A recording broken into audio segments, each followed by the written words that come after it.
Fala pessoal, como é que vocês estão?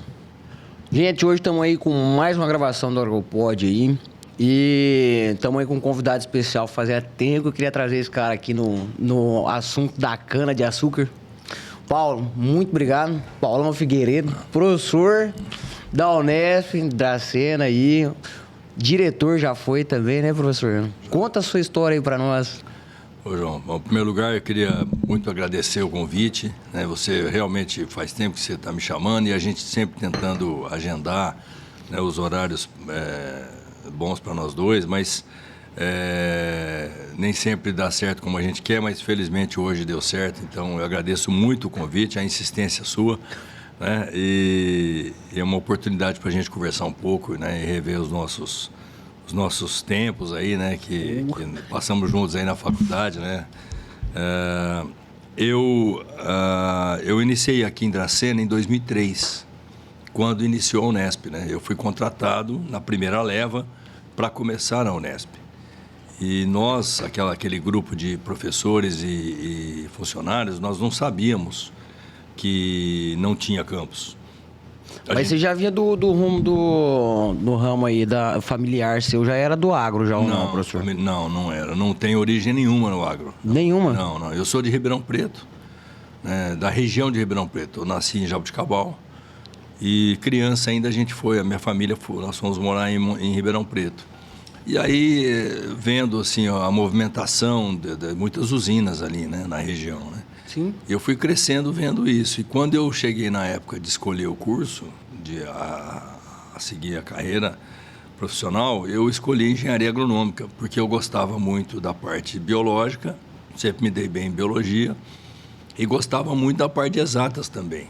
Então eu precisava achar um curso que unisse as duas áreas. E realmente a engenharia agronômica permitiu essa possibilidade. E quando eu conheci um pouquinho mais sobre o curso, eu achei melhor enfrentar essa carreira e ingressei na Universidade Federal de Lavras. Fui para lá, foi uma época muito importante na minha vida, porque Lavras permitiu assim, que eu tivesse um direcionamento muito importante na minha vida profissional, né? Lavras, ainda hoje talvez seja a melhor faculdade de agronomia do país. Na época, ela estava em terceiro lugar, quarto lugar mais ou menos, mas a Lavras cresceu muito, virou a Universidade Federal de Lavras, era já federal, mas se chamava Escola Superior de Agricultura de Lavras. E se tornou a UFLA, quando eu estava fazendo pós-graduação.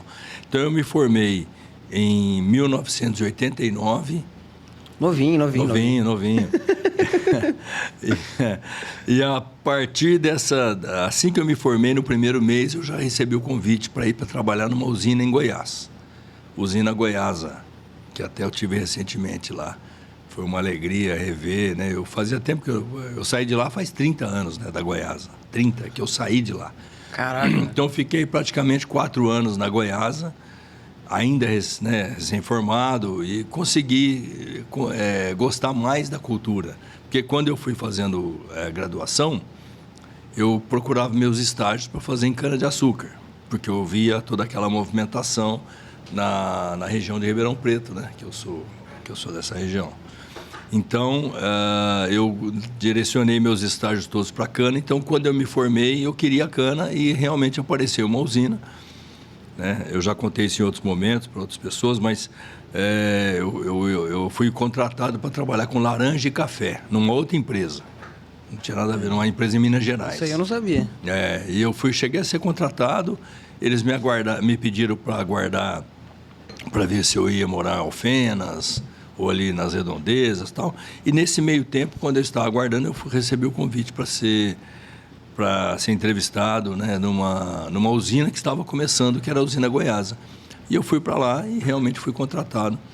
Então começou minha vida como profissional dentro do setor sucroenergético, né? Isso foi em 1989.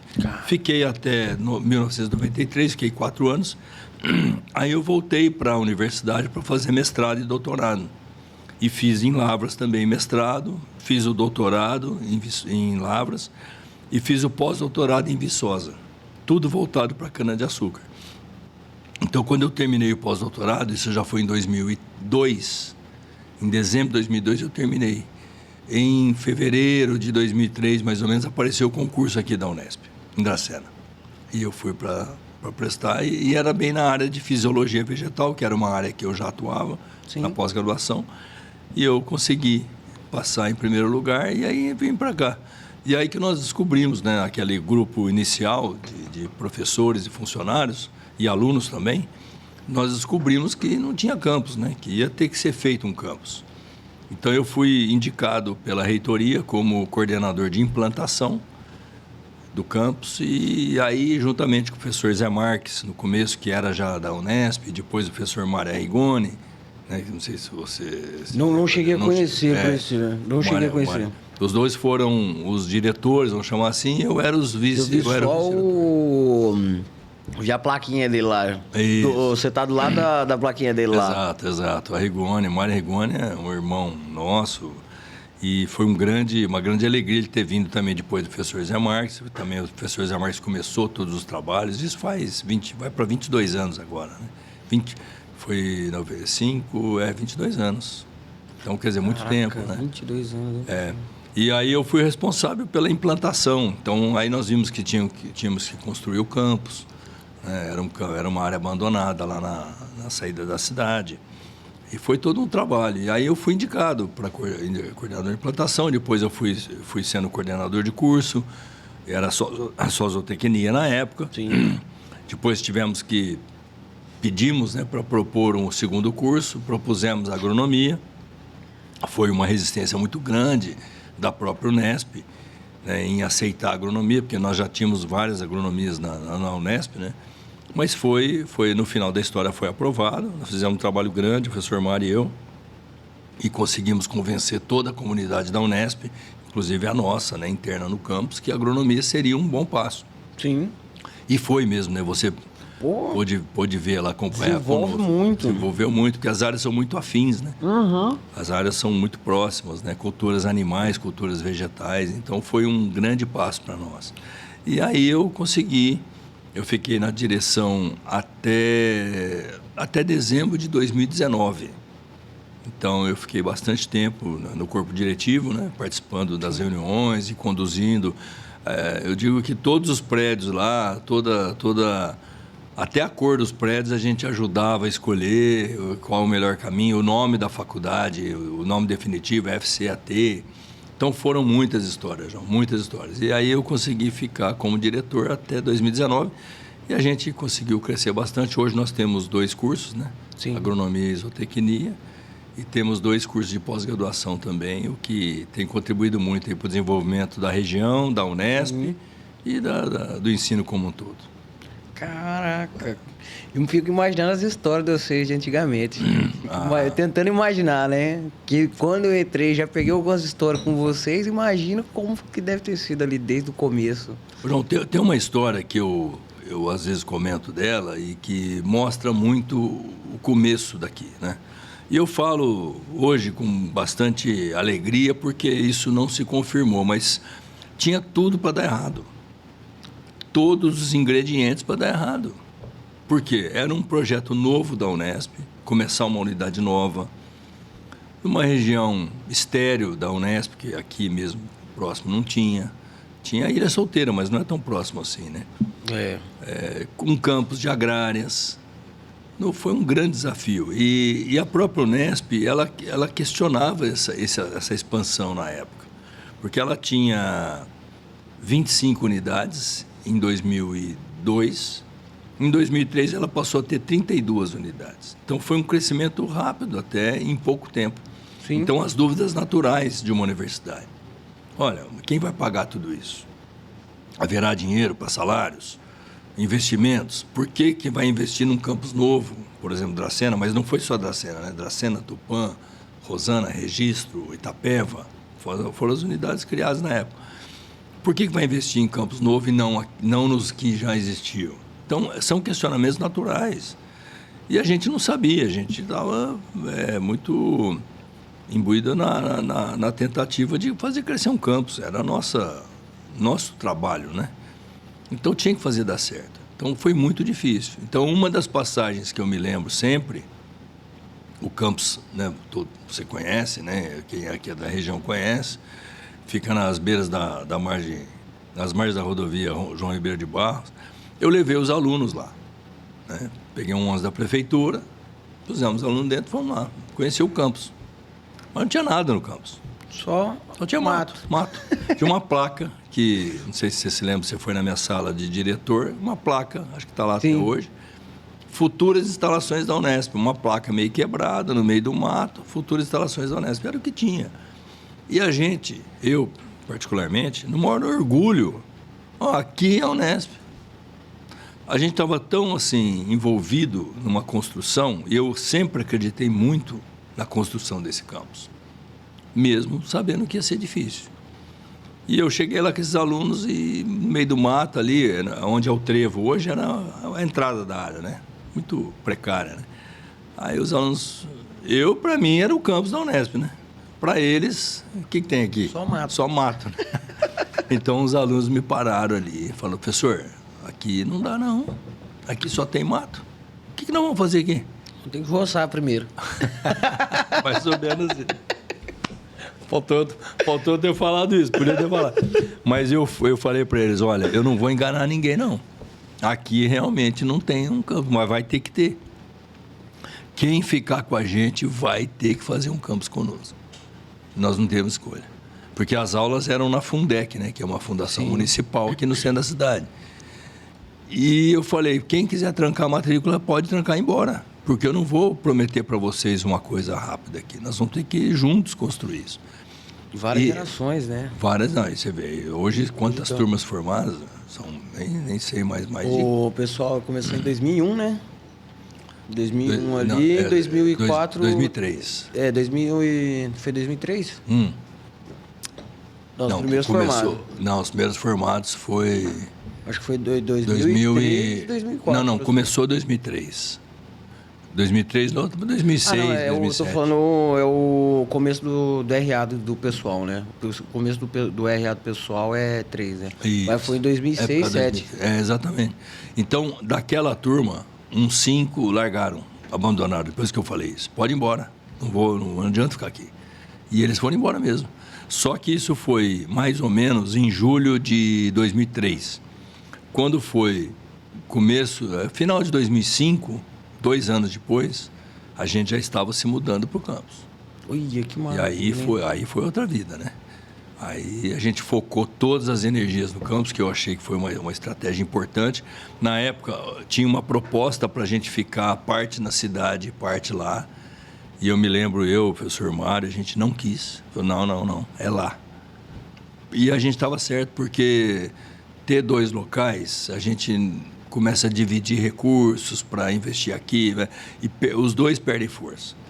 Então, para nós, foi uma grande estratégia. Investiu uma energia em um lugar só. Num lugar só, e aí cresceu rápido.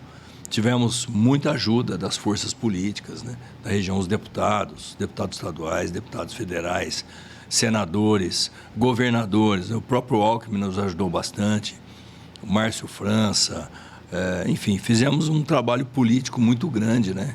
E por isso que eu também acabei criando um pouco dessa veia política também, por causa disso, né? Porque eu tive que, juntamente, né, com meus colegas, enfrentar essa oportunidade, né? E deu certo. Você viu? Fez essa parte de diplomacia ali, entre a Unesp e o restante, né, da sociedade ali. João, e interessante que muita gente também não sabe desses bastidores, né? Sim. Mas quando eu chegava para pedir, não era o Paulo que estava pedindo, né? Paulo Figueiredo, né? Eu tinha uma envergadura enorme atrás de mim que chamava Unesp, né? Sim. Então eu chegava, como sou até hoje, mas chegava altivo. Não, isso aqui é Unesp, nós precisamos crescer, precisamos disso, precisamos daquilo. Então, a gente foi sempre muito bem atendidos, né?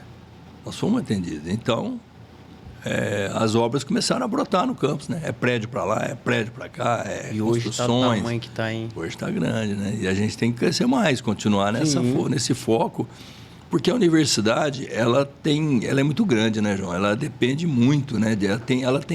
Hoje ela tem 35 unidades para cuidar.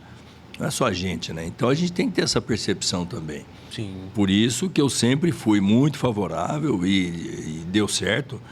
Mostramos que deu certo, né? O campus hoje está enorme, mas de estratégias de buscar dinheiro fora. Porque dinheiro dentro da universidade, ele existe, mas ele é mais contido, né? Sim. E as parcerias, né? Parcerias, claro. As parcerias com empresas multinacionais, ou empresas que estão querendo pegar e fazer algum trabalho, Exato. né? Os produtos que vão vir, futuros produtos que vão estar no mercado, né? Então dá uma ajuda muito bacana, né? Muito. É uma consorciação ali do pessoal, tanto do professor da graduação, quanto do aluno também, de aprender e entender como que funciona essa dinâmica, né? E até uma base política também, né? Que você vai entendendo, para quem realmente quer ali estar situado no meio, vai começar buscar e procurar entender melhor, né? As situações e os parâmetros que são exigidos, né? Exato. Um exemplo disso, João, nós temos já há muitos anos, né? Mais de 15 anos. Eu criei sozinho, depois hoje eu tenho colegas que trabalham comigo, né? Mas criei o GECANA, que é o Grupo de Experimentação em Cana-de-Açúcar. E tem os alunos, tem técnicos, né? Tem alunos de pós que trabalham conosco, né? Hoje mesmo nós estamos instalando um campo experimental lá um campo varietal lá no campus. Eu estava lá. Aquela hora que eu tinha mandado mensagem para você lá. Entendi. Eu estava lá, porque a gente estava plantando, amanhã as mudas chegam, quer dizer, então todo o envolvimento de alunos. E o GECANA, a gente consegue ter projetos com empresas, né, que precisam desenvolver seus produtos, precisam de resultados confiáveis, até para alinhamento, para o mercado, né, para decisões futuras. Então, não só eu, né, os meus colegas também. É muito importante esse envolvimento da academia, né, que por essência ela pensa, né, a academia paga para pensar, para descobrir caminhos, para refletir, para estudar. Esse é o nosso papel, né? O papel do professor, do pesquisador é esse, né? E mais que isso, né, João? Formar cabeças. Então, eu vim para cá, eles estão lá medindo, avaliando, discutindo. Então, assim que se aprende, né? Então, eu sempre gostei muito dessa interação, né, dessa consorciação, né, como você diz, e é verdade, da iniciativa pública com a iniciativa privada. Porque tem muito dinheiro e muita necessidade de nós escolhermos caminhos, né? E o Brasil precisa disso. O Brasil precisa muito disso, né? Nós somos líder no agro, né? Nós somos uma potência e nós precisamos realmente avançar cada vez mais em ciência, em qualquer área, né? Mas também no agro. Não, com certeza. Ô, professor, já entrando aí na parte do grupo aí que você tem, fala também sobre a sua especialização aí na cana, base de dados, biológicos, né, também. Ótimo. Eu sei que eu estava conversando com um engenheiro agrônomo, se eu não estou enganado, ele é da sua turma, e ele fez uma descoberta com você na parte da cana lá com a broca. Ele fez uma descoberta junto com você, foi um trabalho, acho, consorciado. Ele estava até como naquela usina Dracena, eu vi ele lá. E acabei dando uma conversada com ele, ele estava como gerente, acho que era gerente comercial ele estava. Ali na parte do pessoal da EG ali. EG, né? Acho que é EG que fala, né? Que é os chineses lá, né? Sim. Os investidores lá. E aí ele tava falando, comentando, você conhece o Paulo e tal, não sei o que eu falei que era da Unesp, daí ele começou a conversar e tudo mais, parará. Aí falou, cara, tem um projeto com o Paulo, só que agora eu não me recordo certinho o nome dele. Que tem, acho que uns 4, 5 meses. Não, Sebastião não, né? Pode ser, professor. Pode ser. Então, a gente tem muitos projetos com as usinas, né? As usinas, elas são o nosso grande campo experimental. Se tratando de cana-de-açúcar, as áreas são muito grandes, né? As áreas experimentais. Muitas vezes a gente aplica os produtos e avalia com um avião, né? Então, por quê? Porque a área experimental é muito grande. Então, nós construirmos todos os experimentos no campus não é possível, né? Então, nós precisamos dessa relação com a iniciativa privada e as usinas são o palco principal. As empresas, obviamente, também precisam das usinas, porque elas que são os consumidores, né, que vão demandar os produtos.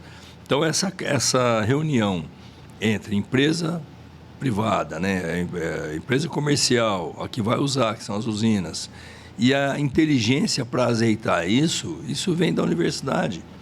Então, meus colegas também, né, a gente tem já bastante bagagem nisso, né? Então, olha, eu preciso desenvolver um projeto. Então, esse projeto ele tem que ter todo um perfil científico. Sim. Né? Você sabe disso, né? Para que nós tenhamos confiabilidade de recomendar, de sugerir caminhos. Cansei já de fazer experimentos com a nossa turma, de não encontrar resultado nenhum.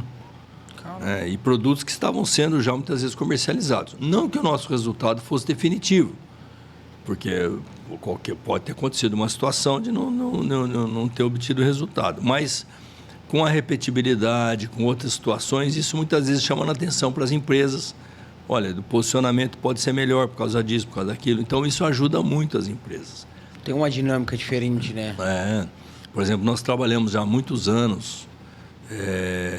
Também tem a questão da broca, tem várias outras áreas que permeiam a cana-de-açúcar. Mas estou me lembrando de um projeto já há muitos anos, já há pelo menos uns 15 anos, né, com a Bayer, reposicionando um dos produtos deles. E a gente colocou uma visão, não fiquei sozinho nesse projeto, tinha outros pesquisadores em outras instituições também trabalhando, mas a gente conseguiu mostrar um novo posicionamento. E hoje esse produto, né, que não importa qual, ele está bem posicionado no mercado por conta dessas iniciativas no passado. Mas é a parte de agrotóxico, fertilizante? Não, é um produto que mexe bem com a minha área, que é a fisiologia, né? Sim. É um produto que visa a diminuição da isoporização. Que é o pessoal em casa... O que é a isoporização, né? É uma desidratação permanente da cana-de-açúcar. Então, os açúcares eles ficam contidos no caule da cana, né? E esse açúcar ele tem que ser extraído na hora do processamento. Então, os colmos de cana, que são os caules, eles são jogados, né, cortados, são picados, cortados e são jogados na moenda. E a moenda pressiona tudo isso e esse caldo arrasta os açúcares para o processo industrial. Quando ela vai se desidratando permanentemente, essa água ela praticamente some das células. Então não consegue arrastar o açúcar. Mesmo que se jogue água por fora, hidrate, você não consegue extrair o açúcar mais. Então é uma perda industrial grande. Então esse produto ele visa, né, ele tem várias competências o produto, mas visando esse caminho, ele hidrata mais a planta. Então a planta fica com uma vida mais longeva em termos de produtividade. E, portanto, a isoporização acaba sendo menor, melhorando assim a produtividade agroindustrial. Então é isso. Então a gente mostrou que esse produto, daquela forma, daquele momento, poderia melhorar. E hoje é um dos grandes mercados para esse produto, né? Esses resultados que a gente consegue trazer de uma forma confiável. E o Gecana faz muito bem isso, né? Então a gente acolhe os projetos, estuda, sugere, monta, avalia, entrega todo o resultado e isso ajuda no mercado, não somente quem vende ou quem produz, mas também quem está consumindo, né? Então assim que a gente vai evoluindo. Caraca, professor, que bacana, que bacana. E hoje eu sei que você está muito na correria aí, está com várias frentes. Um cara aí que não tinha nada a ver com agro e olha hoje a referência que você se tornou no mercado brasileiro aí, na parte do agro, né? E principalmente aí na parte da cana, né? Vários desenvolvimentos, vários projetos aí que você também tem e vem ainda fazendo e não parou, né? Daí só vai subindo cada vez mais. E a gente tinha até conversado um pouquinho que muitos profissionais ainda param um pouco no caminho, né? Deixam de estudar. E olha a idade que você tem, a bagagem, não é só ali dentro do laboratório, mas a campo também, que você também foi gerente, né? Da usina, com a parte técnica, né, ali da usina. Então, cara, abandonar, não abandonar, né? Mas retrair por um momento e depois se sacrificar ali por um tempo e hoje se tornar a referência que é hoje. João, eu agradeço. Mas é bem isso mesmo, porque quando e você sabe que isso é muito forte em mim, porque quando eu comecei a dar aula aqui, né? E foi a única faculdade, o único concurso que eu passei foi aqui, né? Para dar aula, né? Então eu só fiz um concurso na minha vida, que foi aqui, e deu certo, né? Mas quando eu começava a dar aula, para a zootecnia inicialmente, depois a agronomia veio um tempo depois, né? Veio 10 anos depois, eu percebia muitos alunos, como eu fui no passado também. Quando eu fui para Lavras, para a Federal de Lavras, como você citou, eu não tinha essa bagagem agrícola, né? Não tinha ascendência nenhuma, fazenda, nada disso. E eu vi esses alunos aqui com uma certa dificuldade. E às vezes, aconteceu muito, João, muito. Alunos perguntam, professor, eu não sei se eu vou dar conta de fazer o curso, se eu quero fazer, porque eu não tenho fazenda, meu pai não... Sou de São Paulo, por exemplo, capital. E eu sempre fui muito enfático. Não se preocupe com isso. Está aí o exemplo. O mercado tem. Tá? Eu sou um exemplo. Não se preocupe com isso. Porque o técnico de qualquer área, mas na área agropecuária também, né? Zootecnia, veterinária, agronomia, florestal, enfim. O técnico, ele tem que saber pensar. Esse é um grande investimento. Ele tem que saber achar caminhos, fazer melhor, explicar aquilo. Teve uma fala de uns alunos bem no começo, né? A gente já falamos um pouquinho, foi muito difícil. Pegamos um campus de nada, né? Estéreo, né? E brotar prédio e tudo. Então, a gente tinha que escolher, ó, faz um prédio de sala de aula ou faz um galpão, por exemplo, né? Então, a gente tinha que ir escolhendo, né? E tentando as melhores escolhas, né? E aí chegou um grupo de alunos lá, eu era diretor, né? E falou para mim, professor, mas nós precisamos aqui de um estábulo para aprender a tirar leite. Nós não sabemos tirar leite, era curso de zootecnia, né? Então, o senhor precisa dar um jeito, construir um estábulo para nós aqui para tirar leite. Tudo bem, eu também sou favorável a construir um estábulo. Só que nós tínhamos muitas outras urgências. Por exemplo, não me lembro bem agora, mas uma biblioteca. Por exemplo, uma sala de aula a mais, sabe? A gente tinha outras necessidades. Como eu sempre fui muito franco, né? Muito franco, eu sou até hoje. Falei para eles, eu não posso permitir que a universidade crie vocês para aprender a tirar leite. Vocês podem aprender a tirar leite, mas vocês não podem ficar com essa visão que vocês não querem aprender só a tirar leite. Tirar leite é um detalhe do processo. Vocês têm que ensinar tudo sobre leite. Às vezes nem precisa tirar leite. Vocês têm que saber a importância do leite, porque que o leite é isso, porque foi aquilo, o animal, o que ele precisa, a alimentação, Falou tudo do leite. Agora, tirar o leite é mais um passo. Só que para isso, vocês querem tirar leite? Vamos pegar o carro da faculdade aqui, vocês vão passar o dia inteiro aqui na fazenda do lado, que tem uma ordenha.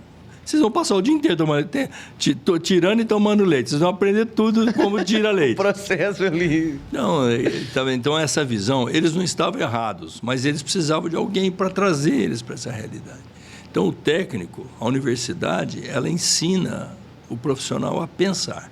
Então, a falta dessa origem aí do começo rural, isso não é tão importante. Por quê? Porque ele vai encontrar um caminho, ele vai receber aquelas informações e depois ele vai ver como que isso pode ser melhor ainda.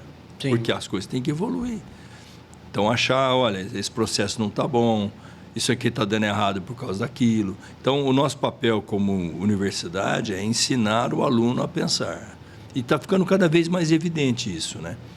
Com essas tecnologias novas que a gente também falou um pouquinho hoje, inteligência artificial, esses processos novos, isso tudo está trazendo já informação para o indivíduo. Então, qual vai ser o diferencial? O feeling realmente, né? O feeling, exato. É a parte humana realmente, de você sanar o problema. Porque uma máquina, vai conseguir medir profundidade, parte micro, macro minerais que tem no solo. Exato. Só que aí, não vai saber, vai ter saber fazer uma recomendação, mas dentro de uma área, são vários fatores que cometem. Então, quem realmente vai conseguir fazer isso é o técnico, né? Tanto na minha área de zootecnia, quanto na área do senhor de agronomia, de engenharia, né? Então, essa parte aí somos nós. Somos nós. Isso não vai acabar nunca. O pessoal fala muito, nossa, vai acabar nada. Vai mudar o foco. Eu sou da época ainda lá na usina que a gente punha fogo em cana e colhia manualmente. Aí isso foi, né, de 89, 90, 91. Quando chegou mais perto de 2000, o Brasil parou de queimar cana, passou de 2000 um pouquinho, parou de queimar cana, corte mecânico. Isso, na época foi um trauma, né, para o setor. Nossa, e agora?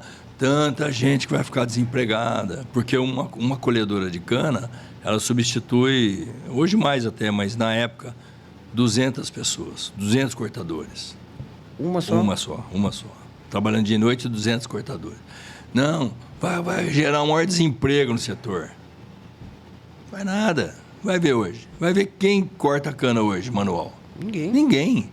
E ainda bem, né? Porque vai cortar ali cana é o senhorzinho que faz ali um engenho, ali, tem um engenho, uma cachaçinha, alguma coisa ali. Aí tudo bem, tira um pouquinho e tal, mas em nível... de grande escala, né? Grande escala não é possível mais. Né?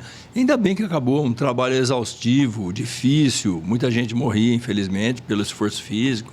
Sim. Insalubre, né? Começava muito cedo, enfim. Ainda bem que acabou essa visão. Acabou o fogo também. Ainda tem no Nordeste, ainda tem umas áreas liberadas, mas o Brasil vai eliminar o fogo também. Outra decisão importante. Então, as coisas têm que evoluir. Então, eu vejo que a universidade, os técnicos, hoje, daqui para frente ainda, eles vão ter uma missão ainda mais difícil, porque as coisas já chegam prontas, né, pela inteligência artificial, pela modernidade, e aí cabe, como você comentou, o feeling. O que eu posso melhorar isso aqui? Que processo eu posso enxergar aqui? Então, a tecnologia ela não resolve tudo. Precisa da gente, né? Precisa dos técnicos. Agora, o que eu acredito também é que as universidades, assim como os técnicos, eles também vão mudar. Vão mudar. Sim. Os professores vão ter que mudar.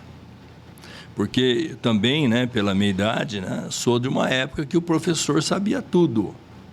Ele entrava na sala de aula, acabou. A informação sou eu. Fica quieto, escuta tudo, anota e olha o que você vai perguntar. Se um aluno abrisse um livro na sua frente, era...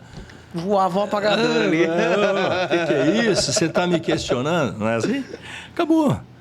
Hoje o aluno abre o celular e ele está certo.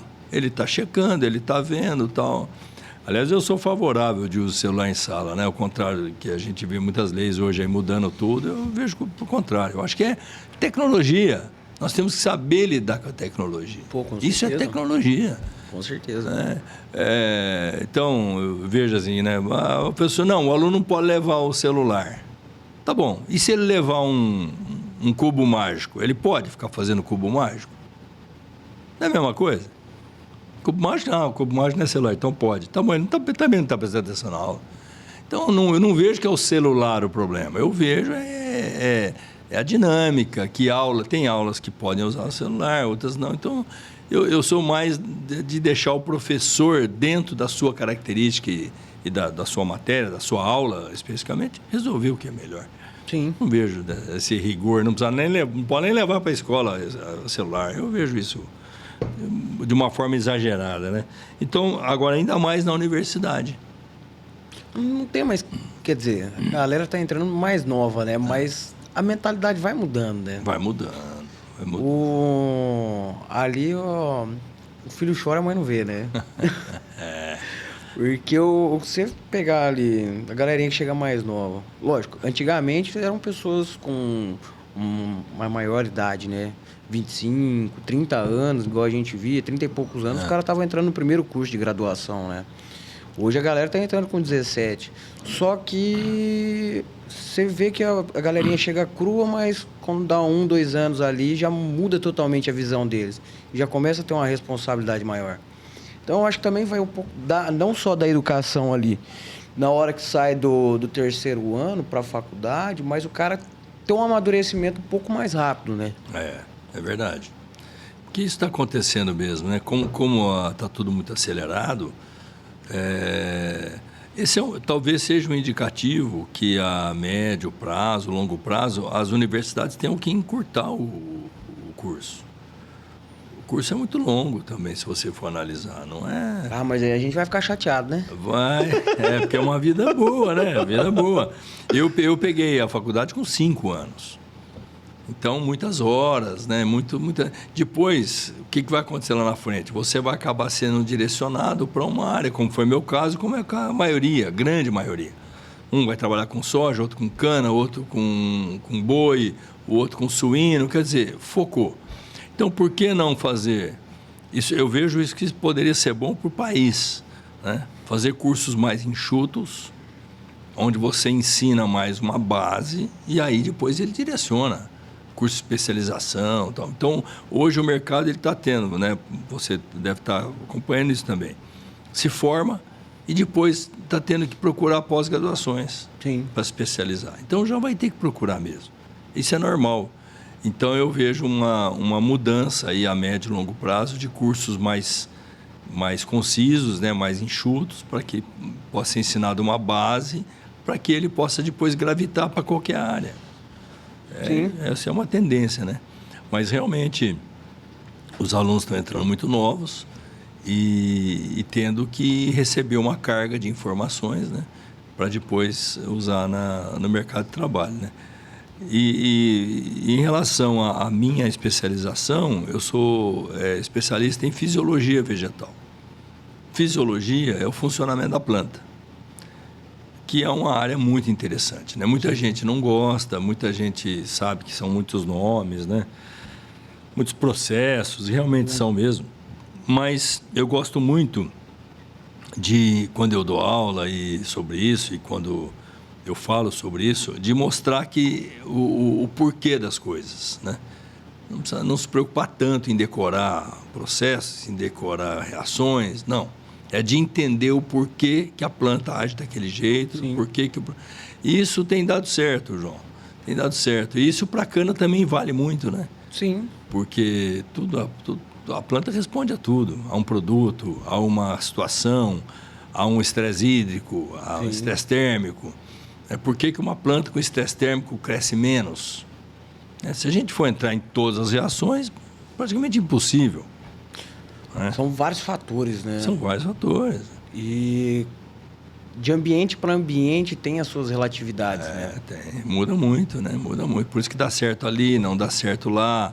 Então, o nosso papel é mostrar, isso pode estar acontecendo por conta disso. Uma vez uma empresa, faz alguns anos já, me ligou, eles produziam mudas de cana, né?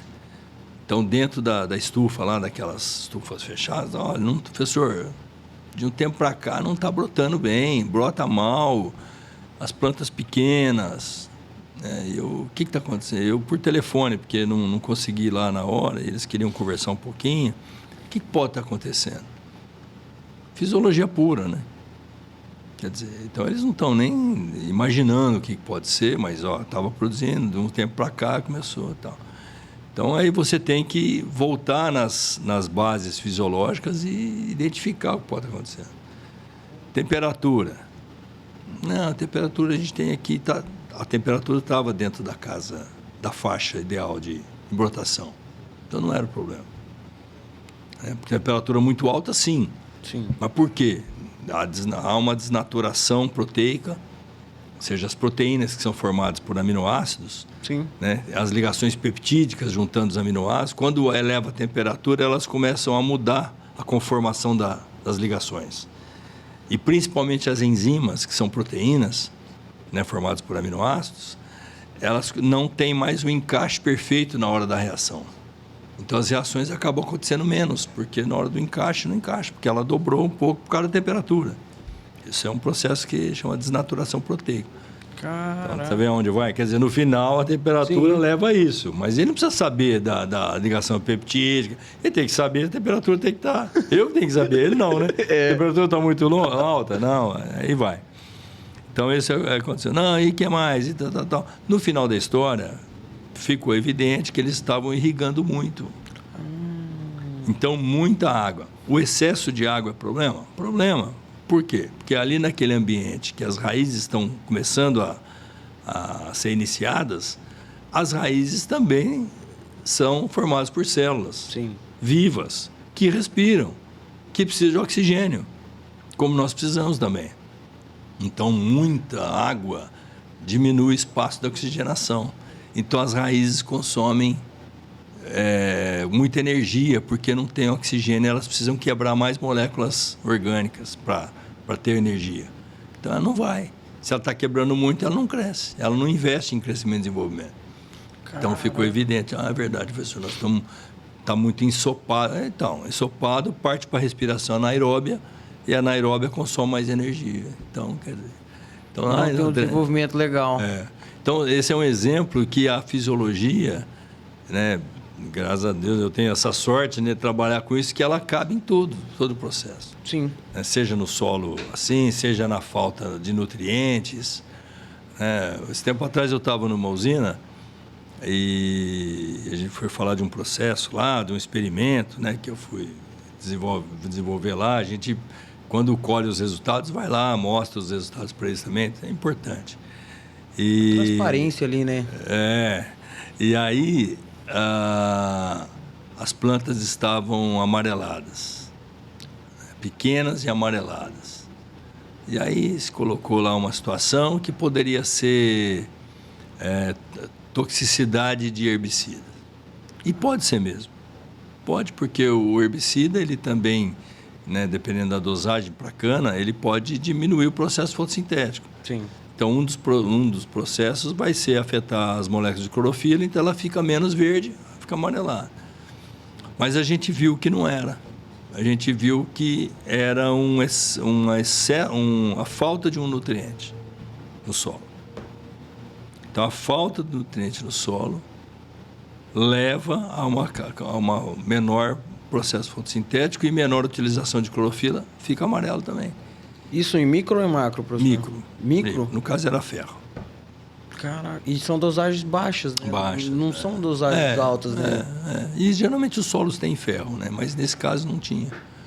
Por outros processos, né? Então, enfim. Então, assim, cabe a nós mostrarmos, né? Olha, isso pode estar acontecendo por causa disso. Né? Então, verifique isso, como foi o caso da água na muda, sim, como foi o caso do nutriente no solo, na planta, o excesso. Produtos fisiológicos, por exemplo, tem um produto bastante importante, né? Ele é um fungicida, ele é considerado fungicida, e que ele melhora a capacidade respiratória da planta. Caramba! Então, assim, eu vou resumir para não ficar chato, mas ele torna a respiração mais eficiente da planta. Tá, mas como que ele vai atingir a planta e fazer esse processo? Como que aconteça? É porque as moléculas desse produto, eles entram dentro de um local onde acontece respiração dentro das células, que é a mitocôndria. Você lembra da temida mitocôndria? Né? Nossa senhora, você tá doido. E na mitocôndria tem uma etapa chamada cadeia de transporte de elétrons, ou cadeia respiratória, ou cadeia de fosforilação oxidativa, tá vendo? A gente começa a ficar chato para o aluno. Então, mas é o processo onde acontece o final da respiração. E esse produto estando lá, ele faz com que haja uma menor quebra de moléculas orgânicas. E essas moléculas orgânicas podem ser destinadas para crescimento e desenvolvimento. Parede celular, outras orgânicas. Então, a planta cresce, ela ganha produtividade na presença, até que o produto seja eliminado. E aí ele começa a ser atacado pela própria célula, eliminado, aí a planta volta a crescer normal. Mas naquele período, ela investe em crescimento e desenvolvimento. Como é um fungicida, se ele estiver em contato com o fungo morre por falta de energia. Porque o fungo tem milhares de células ou, né, centenas, dependendo do tamanho dele. A planta tem milhões de células. Então, para a planta passa a ser uma questão econômica e para o fungo passa a ser uma questão fisiológica e vital, né? Mas já aconteceu muitas vezes de usinas. Me ligou uma vez um diretor, né, e falou: professor, eu uso sempre esse fungicida. Eu só quero entender como que eu tenho aumento de produtividade. Por que eu tenho aumento? Então, eu contei mais ou menos essa história, né? Mostrei mais resultados, mais detalhes, porque, no fim, é um processo fisiológico que ajuda no crescimento e desenvolvimento da planta. Então, é o que eu falei, faz parte da academia enxergar isso, entender isso e mostrar isso, E aí as coisas vão evoluindo, né? Caraca, professor, mas é bacana. É bacana. Bacana demais. E dentre outros projetos aí que vocês têm também, professor, desenvolvimentos aí a campo, o que marcou bastante, senhor, dentro desses projetos aí? Tanto em parcerias quanto interno ali com os próprios orientados? João, é uma boa pergunta, né? Porque tem vários. Tem vários. Não, tem vários, tem muitos mesmo, a gente já até perdeu a conta. Mas eu vejo o que marca. Eu acho assim que a gente vê muitos projetos, infelizmente, né? A gente vê muitos projetos assim que não que os meus também não fossem, né? A gente vai evoluindo também, mas muitos projetos mal desenvolvidos. Isso acontece muito. Então a gente precisa estar sempre atento para desenvolver bem o projeto desde a sua concepção. Então, eu participo de muitas bancas, né, de defesa de mestrado, doutorado, e eu começo sempre falando isso. Qual é o objetivo do seu trabalho? Parece uma pergunta simples, né, e infantil até, mas o objetivo é... Não. A partir do seu objetivo, tudo tem que ser construído para responder àquele objetivo. Por exemplo, o uso de fungicida na cana-de-açúcar, visando aumento de produtividade. Então, se é esse o objetivo, então nós temos que construir todo o projeto para responder isso. Então, nós vamos usar fungicida, né? Pode até ter variação de dose e tal, mas, enfim, já começa precisa entender qual é o foco do trabalho. Eu vou usar e vou ver se melhora a produtividade, não é esse o objetivo? Sim. Aí, quando você vai montar o projeto, começa... Não, mas então vamos variar doses.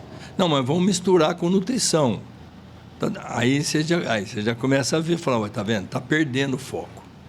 Então, eu vejo muito isso, né? E a gente tem que estar sempre atento a isso. Muitos projetos se perdem.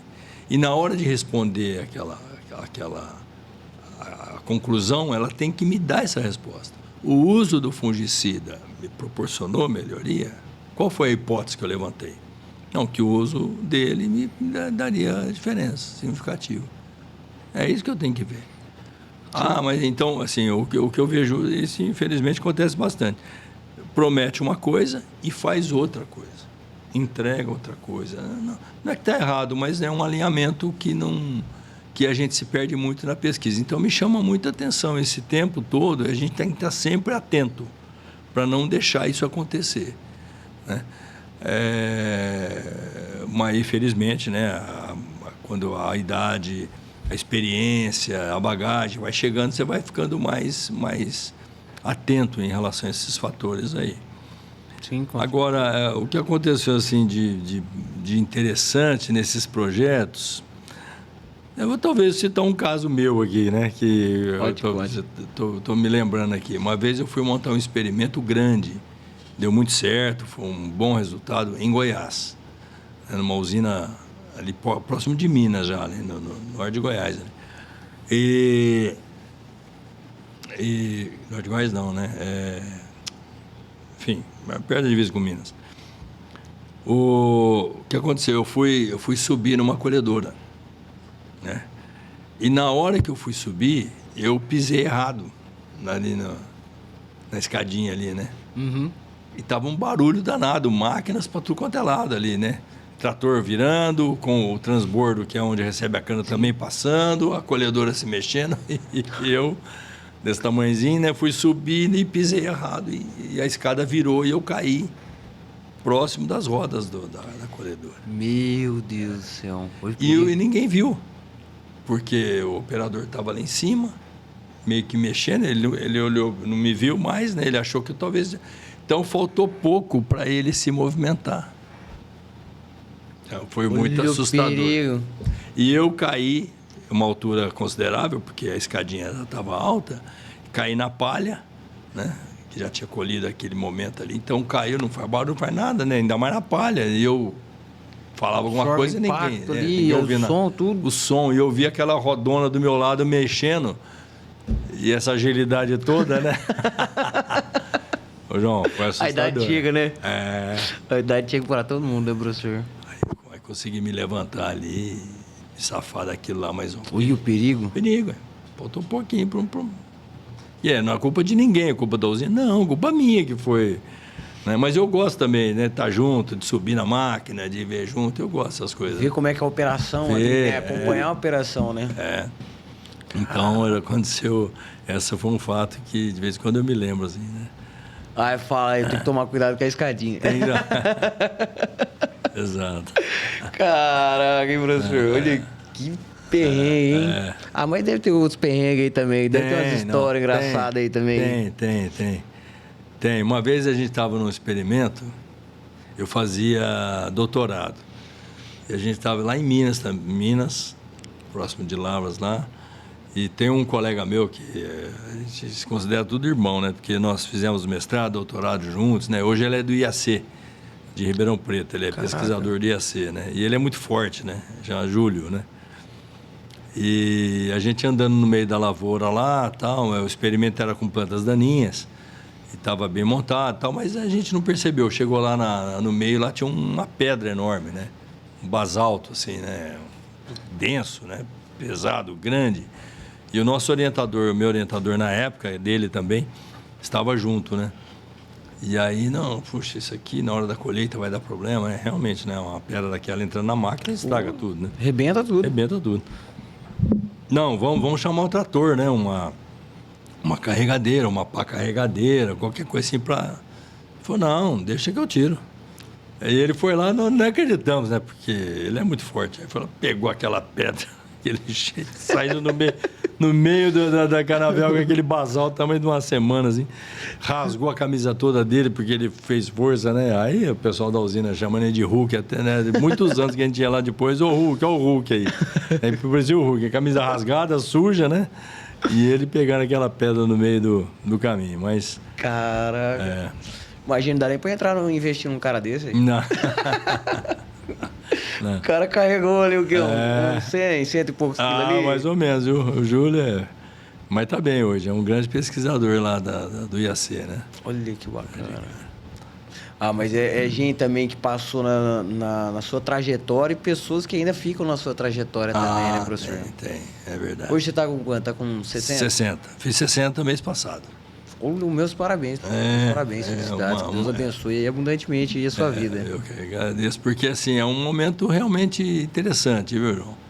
Porque é uma idade assim que já te dá bastante vivência, né? Sim. Pelo tempo normal, né? E assim, muita satisfação, né? Chegar nesse período bem, né? Trabalhando bastante, né? Atuante, né? Então eu tô... Não, mas a carcaça tá boa, hein? Tá boa. A carcaça tá boa. Tá boa. Vai melhorar ainda mais, né? Vai melhorar. Mas é uma época legal, né? Mas eu devo tudo isso também ao trabalho, viu, irmão? Eu acho que o trabalho... Porque, veja bem, eu sinceramente, às vezes eu falo isso e é verdade. Eu não me lembro de um dia após o outro igual. Nesse tempo todo. Todo dia diferente. Não, todo dia diferente. Dependendo do problema que está tendo. Aqui, vai para lá, e coisas diferentes, caminhos diferentes. Eu gosto muito de trabalhar com projetos, né? Cada coisa é diferente da outra. Sim. Eu gosto muito disso. Talvez a escolha de ter ido para a universidade me deu esse presente, sabe? A gente pode, né? Por tudo que nós estamos falando, a gente pode criar. Né? Aliás, é meu papel criar, né? Sim. Então, isso é bom. Você cria o problema e soluciona ele também. Soluciona ele, porque, quando nós falamos isso mais cedo, o técnico, ele é formado, ele é trabalhado para pensar. É isso que foi nós lembramos do exemplo do leite lá. Não tem nada contra, tirar leite, ótimo e tal, mas alguém tem que pensar naquilo.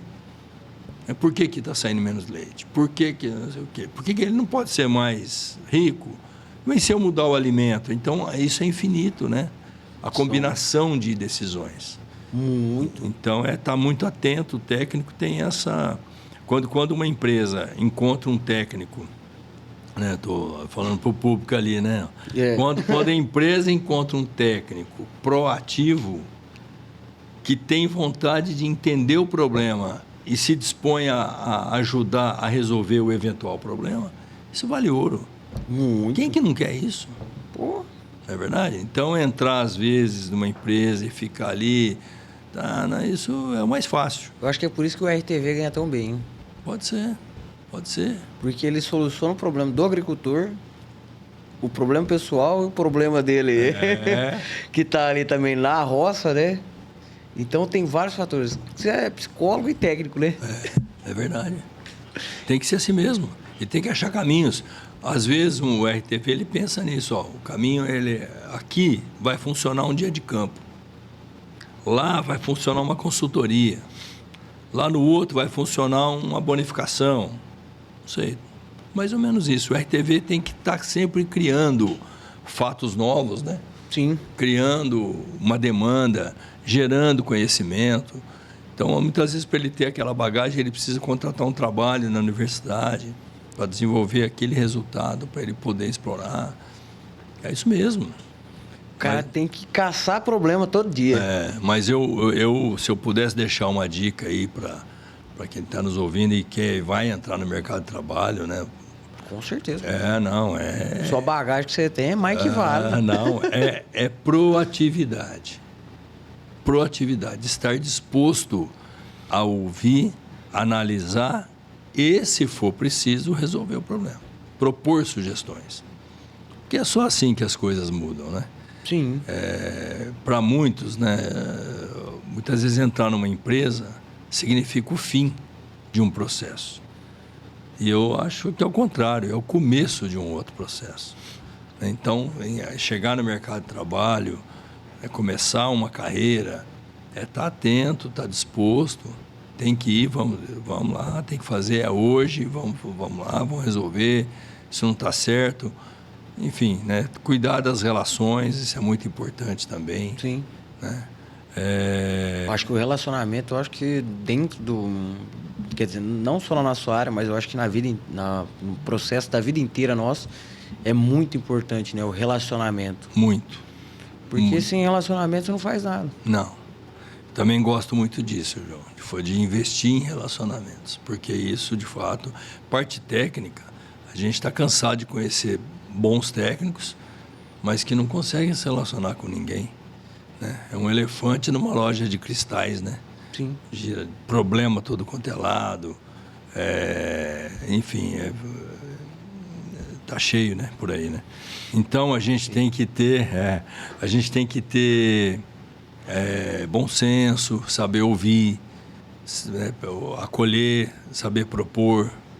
Então não é fácil, é um exercício diário, né? Sim. É um exercício diário. Então, eu vejo também essa parte de relacionamento muito importante. Porque, às vezes, para você chegar onde você precisa, ou a empresa precisa, tem muitos caminhos para que isso aconteça. Né? E o caminho melhor é mantendo as relações saudáveis, né? Sim. Afinal, né, o dia a dia depende disso, né? E decidir se você vai continuar no mercado de trabalho ou não, né? Até porque tem uma frase muito conhecida, né? Que diz que para se criar uma guerra, você não precisa pegar em armas, né? Basta dizer o que você pensa.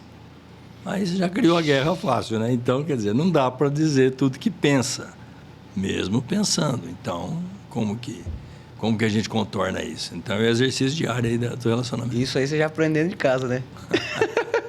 Discutiu ali com a mulher, falou um negocinho. Vai usar mais tarde quando você... Verdade. E usa, hein? É usado. Com certeza. Eita, professor. E conta umas histórias daí de você aí, professor, desse decorrer aí também. Algumas partes com alunos aí, que eu sei que você tem muito projeto aí com os alunos. Exato. E com certeza marcou muita gente aí também, Deve ter marcado muita gente. Ah, sim. Porque eu, quando eu entrei na faculdade, eu lembro de alguns churrascos que a gente participou e... Eita lasqueira, hein? Ah, sempre bom, né? Sempre. Churrasco é o senso comum, né? Dos alunos, né? Os professores também. Eu gosto muito disso também. Sempre que eu posso, né? Também estar presente com os alunos, porque é um momento de descontração que a gente consegue, né, falar mais abertamente algumas coisas e tal. Mas já aconteceu muitas situações interessantes, né? Tem uma de um aluno, né, um aluno nosso aqui muito famoso e muito gente boa também. Os alunos em geral são gente boa, né? Você também, né, um aluno nosso, muito gente boa, sempre muito educado. Isso é muito bom, Bruno. Me chama muita atenção. Obrigado. Da época que eu convivi com você lá na faculdade, né, fazendo matéria comigo e tudo, que sempre me chamou muita atenção, a sua educação. Né? Porque você é educado e bem-humorado, né? Eu adoro pessoas bem-humoradas, né? Porque eu também me considero bem-humorado, apesar de bravo, mas eu sou bem-humorado, né? Então, é importante essa característica, né? De saber acolher, tal. E a educação faz parte disso. E esse outro aluno que eu estou me lembrando, que eu não vou falar o nome, mas ele também tem esse perfil. Depois eu vou mandar uma mensagem para ele. Mano, você sabe, depois eu te falo, que reafirmo, mas você sabe quem é. Muito bem-humorado, inteligente e muito vivo e proativo, né? Tem vários assim lá, e esse particular. E aí ele... Só que assim, o pessoal achava ele enrolado, né? Enrolado. E aí eu geralmente eu era escolhido para desenrolar esses caras, né? Então eu tenho que ir para frente. E ele foi me procurar, né? Professor, posso fazer o TCC com o senhor? Não, pode. Vamos fazer. Então escreve lá. Aí ele escreveu tudo, né? E me levou lá para ler, né?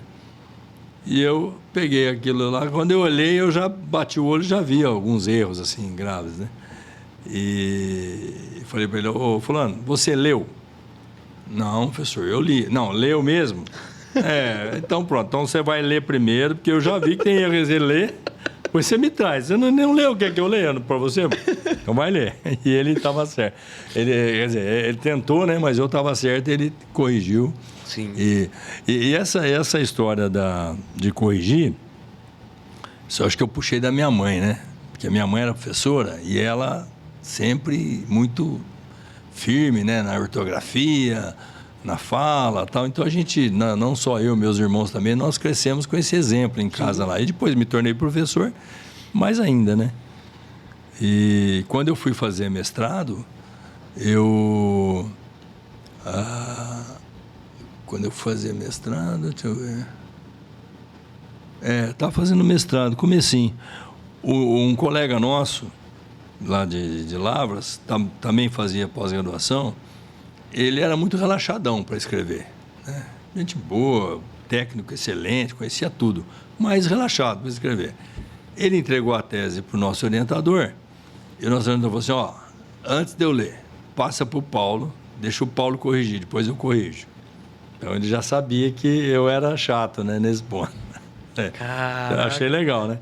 E ele passou para mim.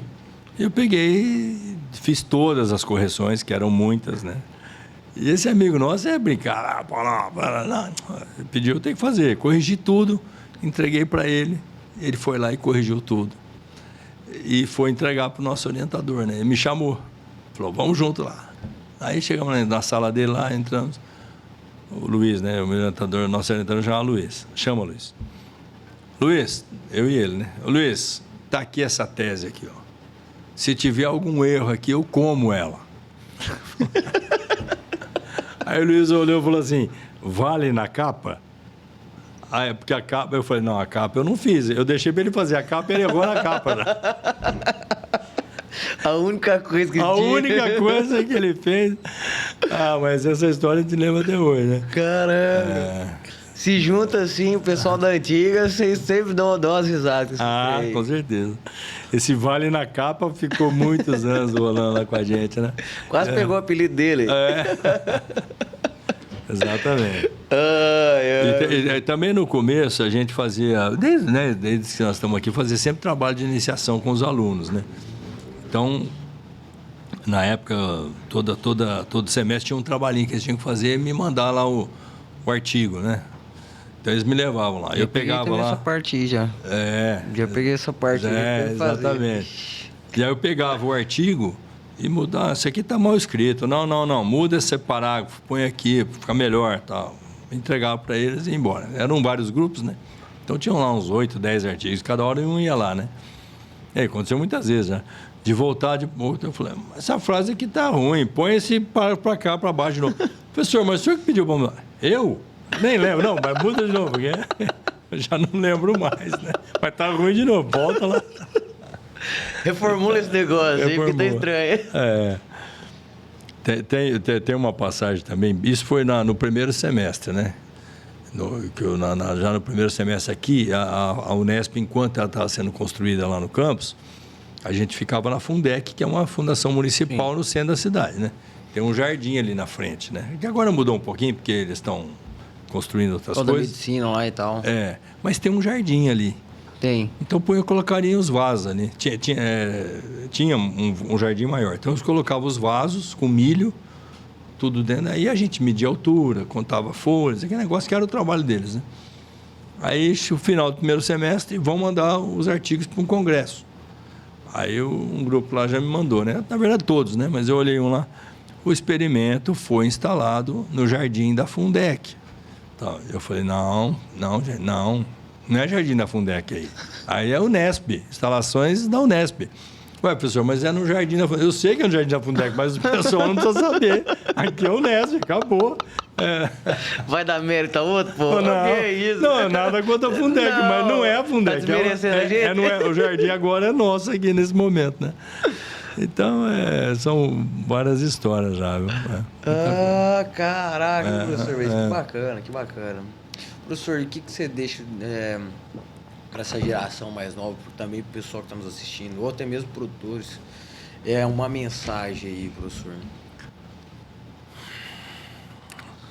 Olha, eu vejo, João, que assim, o nosso país ele precisa ficar muito atento à modernidade, à evolução.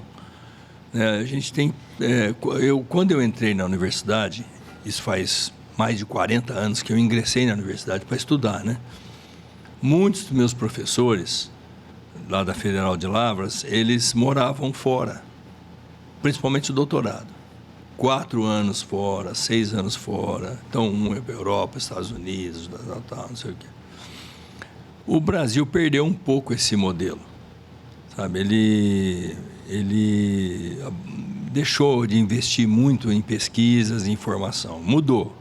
Não é que não investe, mas mudou muito esse foco. Então, hoje, as oportunidades estão aparentemente uma condição melhor, mas não estão. Então, antigamente havia um investimento pessoal e profissional nessa qualificação dos professores. Então, o que eu vejo é que nós precisamos de técnicos mais focados, mais atentos, mais dispostos a aprender. E eu sei que isso não é fácil, é um processo. Então, eu deixo assim para essa geração mais nova essa percepção de ficar atento ao mercado de trabalho e procurar aonde que estão as oportunidades, que são muitas mesmo. Hoje são muitas oportunidades. E estar disposto a aprender, a procurar profissionais mais qualificados, pedir caminhos, pedir conselhos e seguir esse caminho. Então, eu vejo que essa geração nova hoje, ela, como felizmente está recebendo tudo muito mais pronto do que era, o esforço é menor.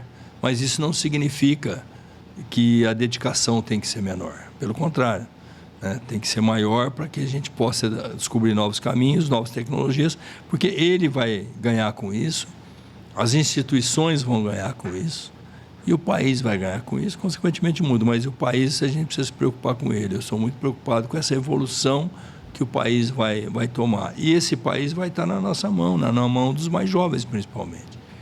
Então, eu deixo como um sinal aí, uma dica, né?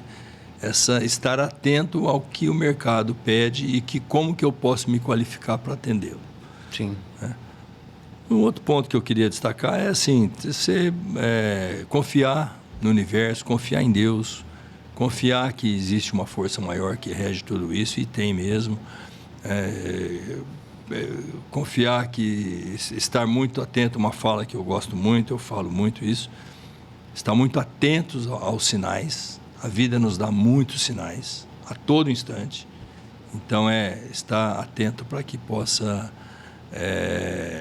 verificar onde está o meu chamado, para onde que eu vou. Isso é muito importante. Caraca, hein, professor? Então é isso. Com certeza. Você falou um pouquinho de Deus aí, de uma força maior no universo. Sim. E com certeza, eu acho que nós que estamos nesse meio do agro aí, se a gente não acreditar, eu acho que a gente nem produz, né? Não, é verdade. Porque, igual, parar para analisar sinais, você vê o tanto de sinal que a gente recebe aí, quem está na agricultura, tanto direto e indiretamente no campo. Você vê tantos sinais que não tem como você falar que não existe, né? Que é muito forte, tantos sinais que a gente tem aí. Muito forte. Eu tenho uma passagem que aconteceu comigo. Aliás, eu tenho muitas, mas eu vou citar uma. Não sei se eu já citei alguma entrevista isso, mas acho que sim. Mas, não, recentemente eu participei de uma entrevista e eu falei disso também. Mas que eu considero um sinal. Um sinal, e tem gente que pode não acreditar, eu respeito também. Mas eu gosto muito de sinal, então foi um sinalzinho.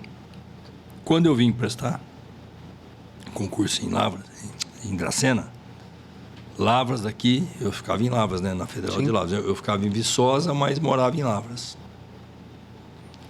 São quase 1.000 quilômetros, né?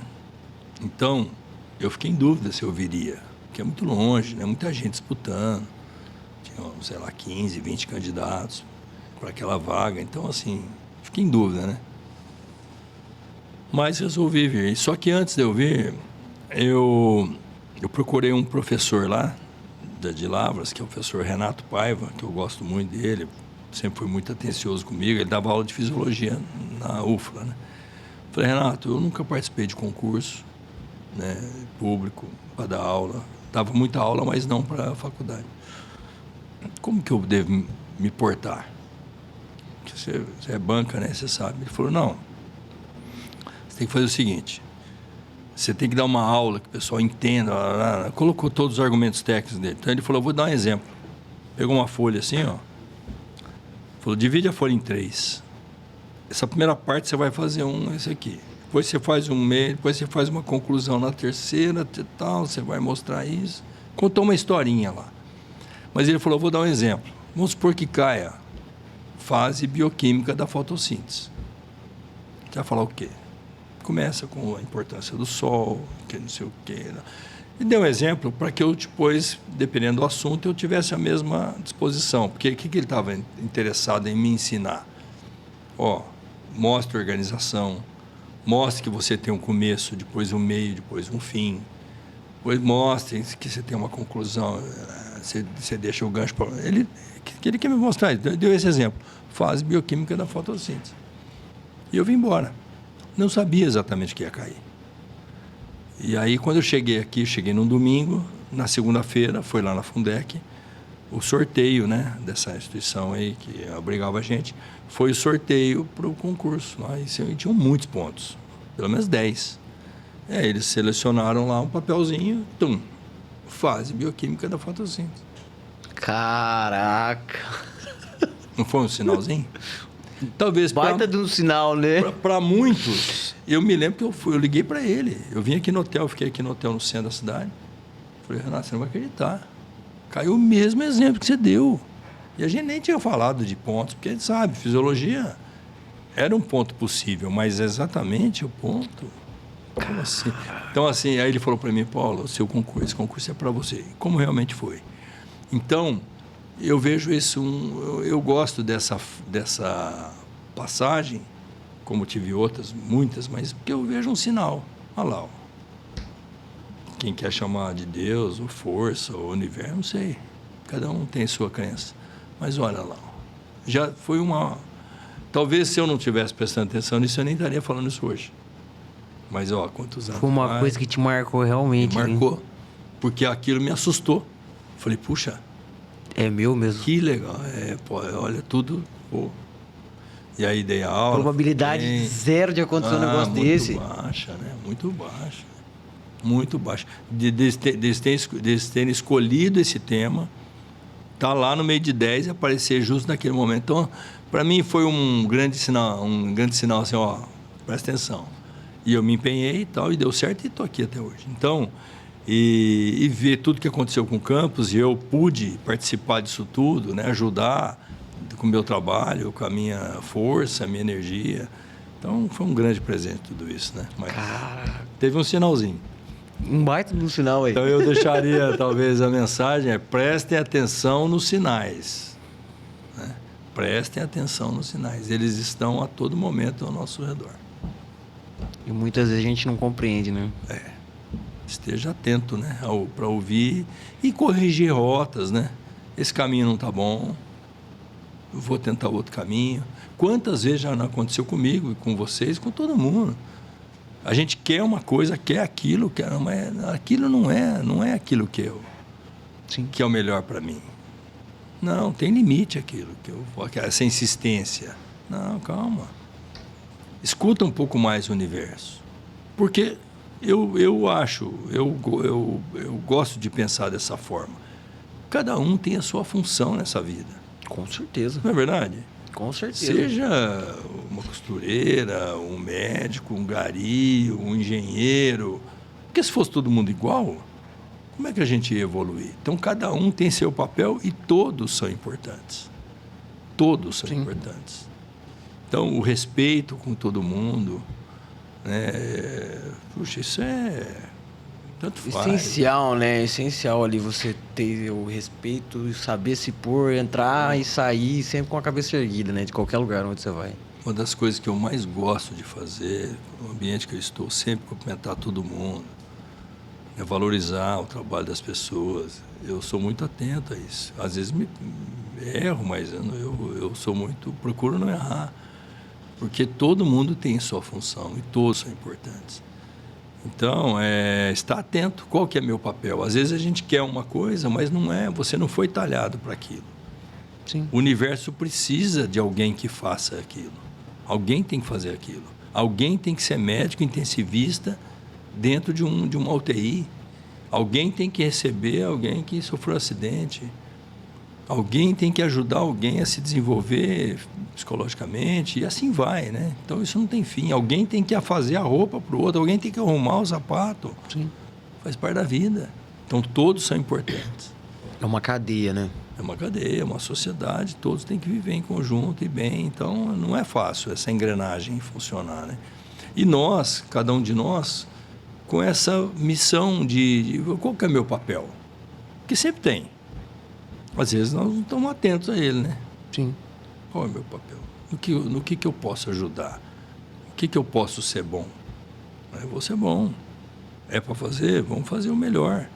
De novo, voltando ao exemplo aqui da Unesp. Quando eu cheguei aqui, eu encontrei uma situação muito inóspita, muito difícil. A própria Unesp não reconhecia a gente direito, porque a gente tinha sido criado meio na canetada. Né? Ferro e fogo ali. Foi. O processo interno não foi fácil. Normal também, não vejo nada de errado, porque, como eu já falei, foi uma expansão muito rápida, então isso gera questionamentos mesmo, não tem nada de errado. A prefeitura, ela tinha uma função importante de construir o campus, de fazer tudo. Para ela, não foi fácil. Na época, o prefeito era o Júnior Stelato, que fez muita coisa, fez prédios, tudo, mas ele teoricamente tinha que fazer mais. Foi uma exigência da Unesp. E ele falou comigo, na época, com o professor Mário, que era dirigente também, olha, eu não dou conta de fazer, eu não tenho, o município não pode gastar mais 2, 3, 4 milhões aqui, eu preciso fazer outras coisas. Então, também tinha suas dificuldades. Então, é um modelo que tinha tudo para dar errado. E não deu. Não deu. Por quê? Porque a gente também falou, teria sido mais fácil desistir. Sim. Todos nós. Mas nós não desistimos. Pelo contrário, achamos caminhos ainda, alternativos. E hoje, quantas pessoas não se beneficiam disso aqui? Pô, a sociedade em si. Muito. Sociedade. Então, é o papel da Unesp, é o papel da Fundec, é o papel do Gonzaga, é o papel da Univesp, da Uniesp, enfim, todas as instituições, não só de ensino, mas as empresas. Então, todo mundo focado, né, em fazer o seu papel. E muitas vezes a gente não percebe, vai levando assim, né, o sabor nas ondas, né? Não. Muitas vezes, né, talvez tenha, né, acontecido com você também, queria um emprego daquele jeito, naquele lugar. Você vê, eu estava já onde eu queria. Sim. Dentro de uma usina, que era meu sonho. Cuidando de cana, já tinha tudo aquilo. Mas algo... Só que o propósito era outro. O propósito era outro. Algo me chamava para ir fazer o que eu fiz e algo me trouxe para cá, para Dracena. Por quê? Aquela inquietude. Não, preciso fazer pós, eu quero dar aula, quero ir para uma instituição pública de pesquisa, de ensino, que é exatamente onde eu estou hoje. Como assim? Coincidência? Não sei. Eu não acredito nisso. Não. Preste atenção nos sinais. Né? Caraca, mas que bacana, professor. Que bacana. Legal. Queria agradecer aí, professor, a sua presença. Obrigado mesmo, Paulo. Eu que agradeço, João. Eu que agradeço. Que Deus ainda venha abençoar ainda a sua vida ainda mais ainda aí, que venha proporcionar muitas coisas boas, que você venha fazer várias realizações. Agradecer demais aí o seu tempo, a sua disponibilidade, que a gente sabe que, cara, é um recurso aí que ninguém paga, né? Então, só agradecer aí. Esse conhecimento, poder passar aí e ajudar também a minha trajetória aí quando eu tive e peguei esse conhecimento aí. E só agradecer realmente aí por tudo. Não, João, eu que queria agradecer demais, né? Agradecer a quem nos ouviu até agora, né? E claro que isso eterniza, né, essa informação, porque hoje em dia essa mídia digital fica, né? Ainda Sim. bem que fica, né? Perpetua. Então, eu queria muito agradecer o prazer de estar aqui com você, né? Dizer da grande alegria de ficar feliz em ver que você está nesse caminho, que eu gosto muito, que é a difusão de conhecimentos, né? Isso é uma difusão importante de conhecimentos técnicos, pessoais, Sim. Né? Então, eu fico muito feliz e agradeço e dizer que foi uma honra ter vindo, né? Uma honra você ter me chamado e me aguardado, né? O melhor momento. Então, eu que agradeço. Espero voltar daqui um tempo, né? Para a gente falar de outras coisas, até, né? Citar um pouco. Então, e o que precisar de mim, como sempre, estarei à disposição. Ah, isso aí vai ser importante, hein? Pô, o celularzinho vai cantar, ó, qualquer hora aí, professor. Legal, será um prazer de novo. Ah, mas muito obrigado mesmo, professor. Tá bom. Obrigado Valeu. demais. Valeu. Fique com Deus todos vocês aí. Amém. Pessoal, agradecer aí também aos nossos colaboradores aí, patrocinadores aí, o pessoal do Restaurante 53, o pessoal dos vaqueiros aí, é Touro Louco. Tamo junto, muito obrigado aí por vocês estar acompanhando. Curte lá, comenta, compartilha e vamos que vamos. Um grande abraço aí pra vocês.